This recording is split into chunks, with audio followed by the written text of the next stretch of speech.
Les moments difficiles forgent des individus forts, et des moments encore plus difficiles exigent des héros pour inspirer les nations. L'Écosse du XIIIe siècle traversait de tels moments difficiles. Le roi Alexandre, qui avait longtemps régné sur le pays dans la paix et la prospérité, était décédé, et la crise de succession qui s'ensuivit se solda par l'invasion des Anglais. Les conditions se détériorèrent rapidement alors que le peuple écossais faisait face au traitement brutal des envahisseurs. L'arrogance et la violence anglaise se faisaient sentir dans tout le pays, rendant difficile pour la population locale de satisfaire même ses besoins les plus fondamentaux. Cependant, la tempête changea rapidement de direction. Un homme nommé William Wallace, avec quelques partisans autour de lui, commença à démanteler le sud de l'Écosse avec le sang des envahisseurs. Wallace fournissait au peuple écossais ce dont il avait besoin, l'esprit d'indépendance, jetant les bases de leur lutte.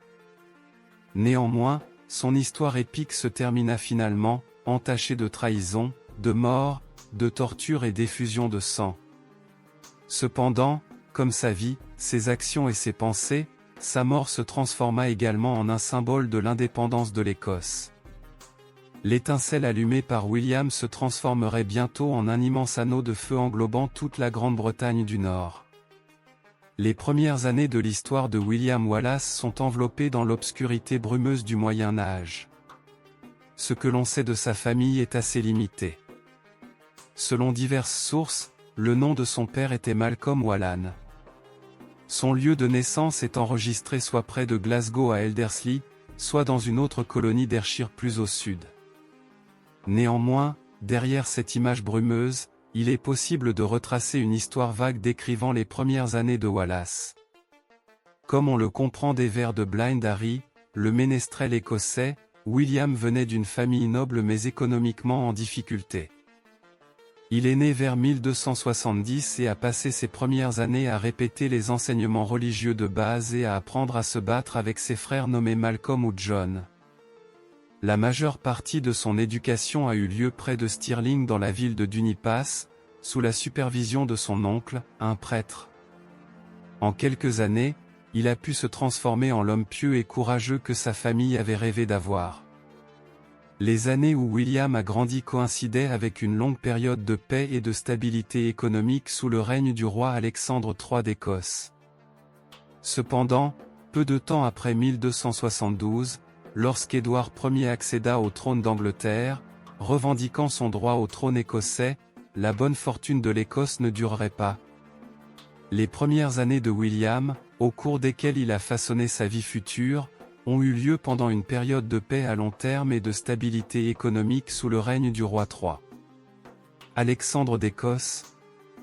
Cependant, peu de temps après la naissance de William, en 1272, Édouard Ier, qui accéda au trône d'Angleterre, revendiqua son droit au trône écossais, mais cette tentative n'eut guère d'influence sur le roi Alexandre.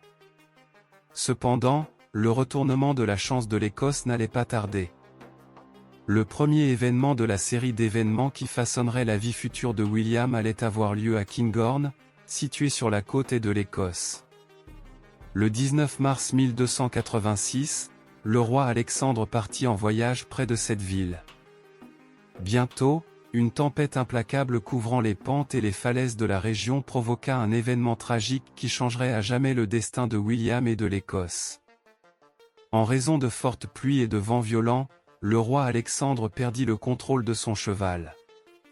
Tout se passa en un instant, et en un clin d'œil, le roi et son cheval disparurent. En l'espace de quelques jours, son corps sans vie fut retrouvé sur l'une des falaises avoisinantes. À la suite de la mort d'Alexandre, les gardiens, un gouvernement appelé à protéger l'Écosse, se réunirent pour initier les procédures nécessaires à la succession. Comme le défunt roi n'avait aucun héritier mâle survivant, Margaret, la fille du défunt roi en Norvège, fut élue reine d'Écosse. Cependant, jusqu'à son arrivée dans le pays, le gouvernement assuma le contrôle du royaume. Mais ce voyage marqua le début de la fin pour Margaret. Le destin ne lui permettait pas de fouler le sol de la Grande-Bretagne. La nouvelle reine tomba malade et décéda vers la fin de septembre dans les îles Orcades, au nord de l'Écosse, en 1290. La série de calamités qui avait commencé avec la mort d'Alexandre était loin d'être terminée. L'absence d'un héritier clair de la lignée du roi défunt conduisit 13 prétendants différents à revendiquer leur droit au trône. Les plus éminents d'entre eux étaient John Balliol et Robert Bruce, tous deux descendants de l'ancien duc de Huntingdon, David. La polarisation croissante du pouvoir, les appels à la guerre civile de plus en plus nombreux et la panique induite par l'incertitude après la mort d'Alexandre conduisirent finalement le gouvernement protecteur à inviter le roi Édouard Ier d'Angleterre comme médiateur en Écosse. Cependant, cette entreprise s'avéra l'une des plus grandes erreurs de l'histoire écossaise. Le roi Édouard arriva avec une énorme armée anglaise à la frontière écossaise peu de temps après l'invitation. Avec une armée bien équipée, il ressemblait davantage à un envahisseur cupide qu'à un médiateur modéré. Cependant, son armée n'était pas là pour combattre, mais pour intimider. Finalement, après une brève préparation, au début de novembre 1292, Édouard rencontra les représentants écossais au château de Berwick sur les rives de la Tweed, situé à la frontière écossaise. Les négociations progressèrent généralement comme le souhaitait Édouard. Tous les candidats le reconnurent comme le seigneur suprême de l'Écosse. Le choix n'était pas difficile, car John Balliol était le candidat le plus méritant sur la base de la lignée, et tout ce qu'Édouard avait à faire était de le couronner roi d'Écosse. Cependant, cette couronne signifiait peu pour lui. À partir de ce moment-là, Édouard commença à prendre des mesures pour affaiblir progressivement l'autorité de John. Il considérait l'Écosse comme un État vassal féodal, exigeant le respect et le soutien militaire pour sa guerre contre la France. Ces nouveaux développements épuisèrent finalement la patience des aristocrates écossais. En juillet 1295, le Conseil protecteur se réunit et écarta John, reprenant le contrôle du pays. Le gouvernement rompit immédiatement les liens avec les Anglais, signant un accord d'alliance mutuelle avec la France basé sur la coopération militaire. Cependant, cette nouvelle situation transforma bientôt les nuages d'orage rassemblés sur l'Écosse en une tempête impitoyable. En représailles à l'accord des Écossais avec les Français, Édouard dirigea son armée vers le nord et attaqua Berwick à la frontière de la Tweed, occupant la ville. Bien que les Écossais aient initialement résisté à Dunbar, ils subirent une lourde défaite le 27 avril 1296 et furent contraints de battre en retraite. Après cela, Édouard s'empara de la pierre du destin, symbolisant le pouvoir en Écosse, et détrôna John Balliol, l'emprisonnant dans la tour de Londres. À partir de ce moment-là, tout commença à changer pour les Écossais. Bientôt, le nord de l'île débordait de soldats et de fonctionnaires anglais. Édouard introduisit le système administratif anglais en Écosse pour établir sa domination. La victoire anglaise à Dunbar fut décisive, et la campagne d'Édouard fut couronnée de succès. Cependant, ce succès ne serait pas permanent. En ces années, l'Écosse fut envahie non seulement par les Anglais, mais elle fut aussi entourée de conflits internes. Certains nobles écossais ne reconnaissaient pas la domination d'Édouard. Pendant ce temps, les forces anglaises se déplaçaient librement dans leurs camps et érigeaient des garnisons fortifiées en Écosse. La vie civile était menacée, et les harcèlements des envahisseurs envers le peuple ordinaire devenaient plus répandus de jour en jour. De plus, certains nobles écossais faisaient très peu pour maintenir l'ordre et protéger les Écossais de l'oppression anglaise. Dans cette anarchie et cette panique, le père de William Wallace fut tué lors d'un affrontement avec les forces anglaises.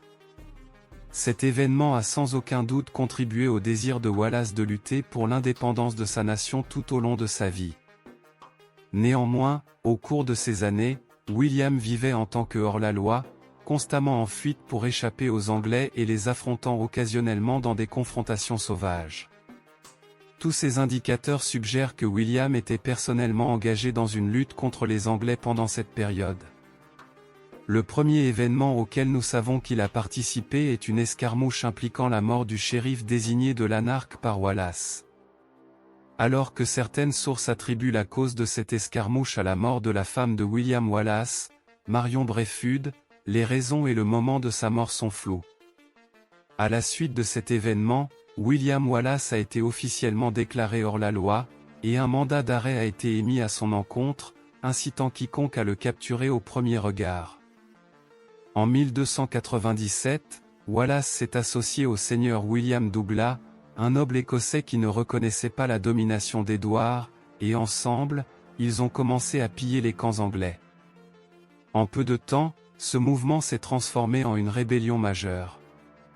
Cependant, les Anglais ont senti le trouble dans l'air. Vers juillet, ils ont rassemblé tous les nobles du sud de l'Écosse dans la ville d'Irvine pour montrer leur force et les ont tous placés sous leur contrôle.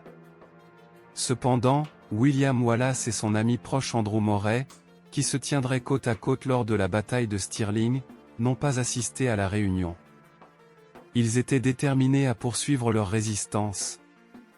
Pendant cette période, Wallace a commencé à utiliser la forêt d'Ettrick près de la frontière entre l'Angleterre et l'Écosse comme base pour ses incursions pillardes dans les territoires anglais. Pendant ce temps, Moray capturait des châteaux sous contrôle anglais tels que Urquhart, Inverness, Elgin, Banff et Aberdeen.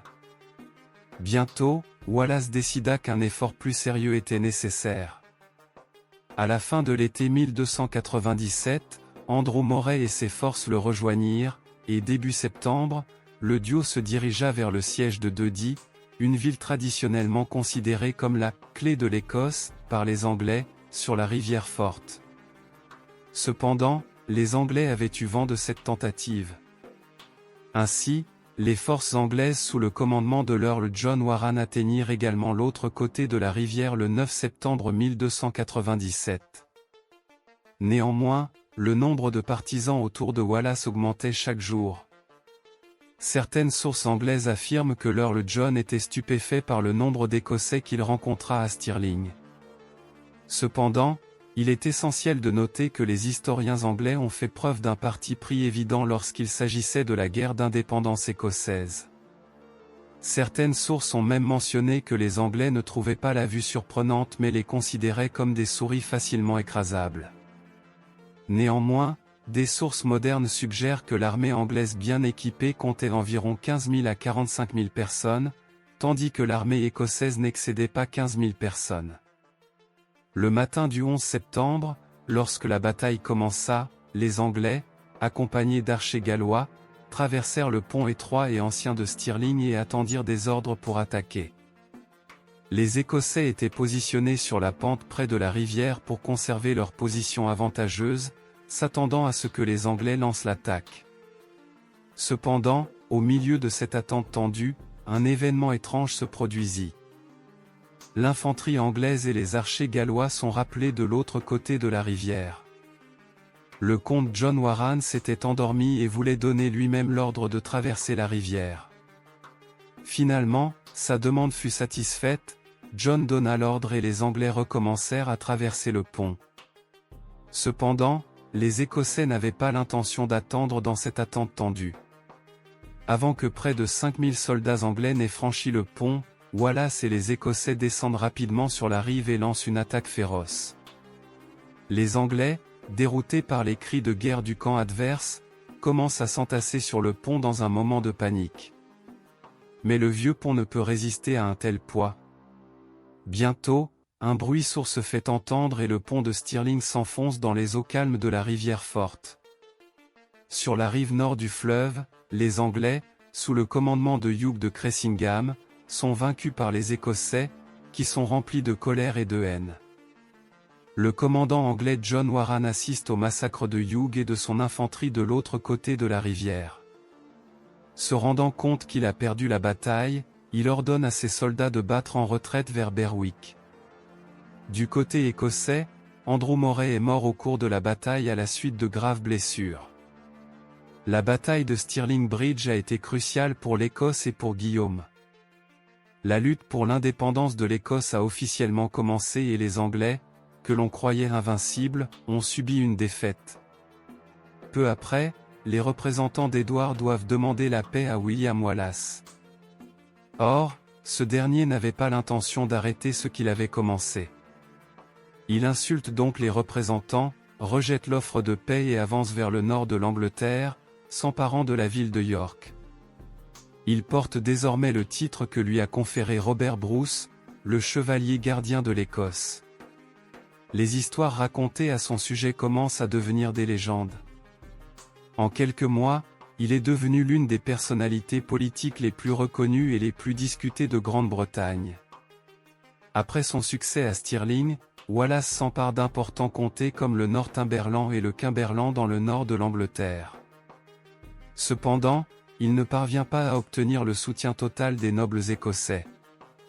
Il y avait encore des ennemis parmi les aristocrates. D'un autre côté, le peuple écossais avait adopté l'esprit d'indépendance sous la direction de Wallace. La mèche d'une lutte pour l'indépendance contre la domination d'un royaume étranger avait été allumée. C'est à ce moment précis, alors qu'Édouard revient sur l'île après une campagne en France, que les vents commencent à tourner. Le roi Édouard, à la tête de son armée, se dirige vers le nord pour affronter les Écossais sous la direction de Wallace. Il convient de noter que certaines sources exagèrent le nombre de guerriers qui le soutenaient lorsqu'il est entré en Écosse, affirmant que son armée, soutenue par des guerriers gaulois, atteignait environ 90 000 hommes.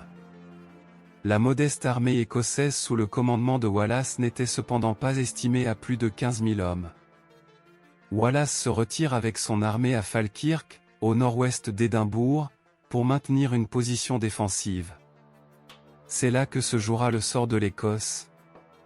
Si certains nobles écossais se rangent du côté de Wallace, une partie d'entre eux est peu encline à combattre les Anglais. Après avoir pillé le Lothian et récupéré quelques châteaux, les Anglais s'approchent de Falkirk pour engager un combat ouvert. Lors des premiers affrontements, les soldats écossais munis de longues lances parviennent à prendre le dessus sur l'infanterie anglaise. Cependant, le cours de la bataille commence à changer avec l'implication de nombreux archers, principalement venus du pays de Galles. Les lignes écossaises se désagrègent rapidement. Certains nobles écossais, comme John Graham, sont fauchés par les épées anglaises. Environ 10 000 Écossais gisent sans vie sur le champ de bataille. William Wallace n'a plus beaucoup d'options. Choisissant de ne pas perdre complètement sa réputation militaire, il quitte le champ de bataille. Le retrait complet de l'armée écossaise s'ensuit. Finalement, vers le soir du 22 juillet 1298, la victoire anglaise devient certaine. Cette victoire marque incontestablement un coup d'arrêt dans la carrière de Guillaume. Après avoir abandonné le titre de chevalier gardien de l'Écosse, que lui avait donné Robert Bruce, au profit de John Comyn, Wallace se retire dans les profondeurs des sombres forêts écossaises. Les activités de Wallace pendant la période de 1299 à 1303 sont incertaines. Certaines sources suggèrent qu'il s'est rendu en France pour chercher le soutien du roi Philippe IV. Selon ces sources, le roi de France, ainsi que le pape et le roi de Norvège, lui ont fourni diverses formes d'assistance. L'envoyé français, qui arrive à Rome le 7 novembre 1300, porte au pape une pétition contenant les demandes de Guillaume. Cependant, le traité de paix entre la France et l'Angleterre en 1303 a sérieusement perturbé ce processus. Cet accord donne également l'occasion à Édouard de lancer une nouvelle invasion de l'Écosse. En 1304, les Anglais reprennent Stirling. La même année, Wallace retourne en Écosse et participe au conflit d'Aprou et d'Hornside. Cependant, l'avancée anglaise ne peut être stoppée. De nombreux nobles écossais finissent par se soumettre à Édouard et lui renouvellent leur allégeance. Mais cela ne suffit pas. Les Anglais voulaient envoyer un message sanglant au peuple écossais, et un plan secret fut bientôt mis au point. Finalement, le 5 août 1305, un noble écossais fidèle à Édouard, John Mantet, collabore avec le commandant anglais John Segrave pour tendre une embuscade à Wallace près de Glasgow. Finalement, William Wallace, l'homme qui a déclenché la guerre d'indépendance de l'Écosse, a été capturé, enchaîné et amené à Londres pour y être jugé. Lors des interrogatoires au palais de Westminster, lorsqu'on lui demande pourquoi il a trahi le roi Édouard d'Angleterre, il répond « Je n'ai pas trahi Édouard parce que je n'ai jamais été son sujet ». Cependant, lorsque les juges le regardent, ils ne voient qu'un traître assoiffé de sang anglais. À l'issue du procès, Wallace est emmené à la Tour de Londres, lieu de prédilection pour juger les personnes accusées d'avoir trahi l'Angleterre. Après y avoir passé quelques heures, il est déshabillé, attaché à l'arrière d'un cheval et traîné jusqu'à Elm Street, dans le quartier de Smithfield. William est confié à d'habiles bourreaux. De plus, des centaines de personnes désireuses d'assister à sa mort sont ravies d'en faire un spectacle. Tout d'abord, une corde épaisse a été serrée autour de sa gorge. Mais avant qu'il n'ait le temps de respirer, la corde est desserrée. La mort de William Wallace devait marquer durablement les esprits et les cœurs. Chaque moment de l'exécution doit être impressionnant. Les Anglais s'étaient sentis humiliés en le combattant. William devait donc être humilié.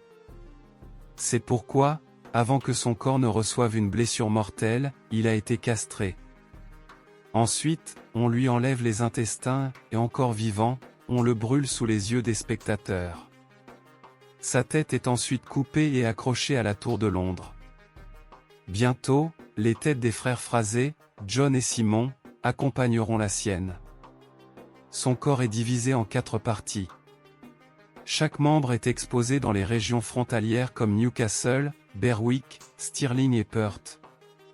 Les Anglais avaient enfin délivré le message sanglant qu'ils voulaient transmettre. Cependant, tout comme dans sa vie, William Wallace a continué à inspirer le peuple écossais, même dans la mort. En 1306, Robert Bruce, devenu roi d'Écosse, relance la lutte nationale pour l'indépendance initiée par Wallace. Si Édouard entreprend de lui répondre, il tombe malade et meurt près de Carlisle.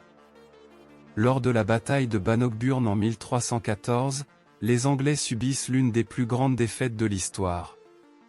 Robert, victorieux, déclare l'indépendance de l'Écosse.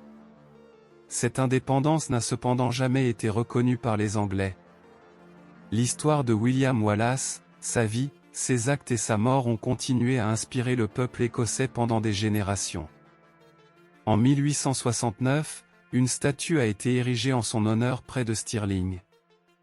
Le 8 avril 1956, une plaque métallique a été placée près de Smithfield, où il a été exécuté, avec l'inscription suivante : « Je vous dis la vérité, je vous dis la vérité. La liberté est ce qu'il y a de mieux. Fils, ne vivez jamais comme un esclave. »